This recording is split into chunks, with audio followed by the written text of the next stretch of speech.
आप देख सकते हैं काफिला इस वक्त रवाना हो चुका है हैदराबाद से और आज नवाबशाह इंशाल्लाह इनका पड़ाव होगा।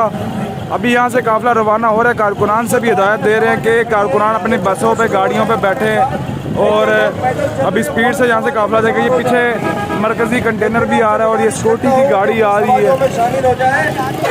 आपको लाइव मुनाजिर इस वक्त दिखा रहे हैं हैदराबाद से। चलना शुरू हो जाएगा।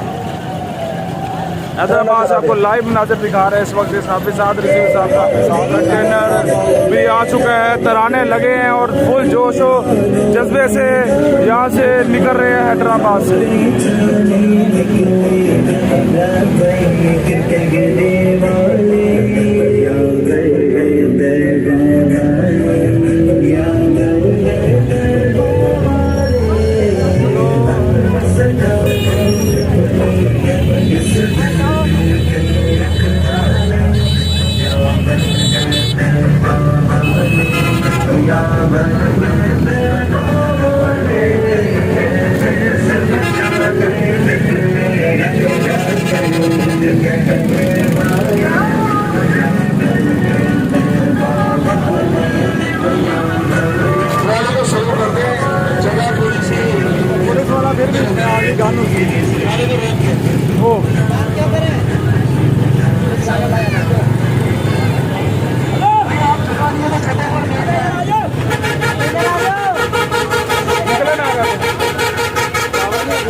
आपके साथ रवाना हो रहा है हैदराबाद से।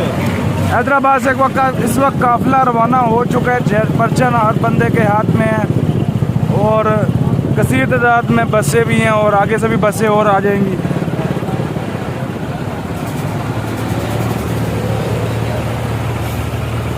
और यहाँ भी फड़ी यार पीछे गाड़ियों की लंबी कतार लग चुकी है। वहाँ फड़ी रख जैसे जैसे चलता रहेगा आपको अपडेट मिलती रहेगी इंशाल्लाह।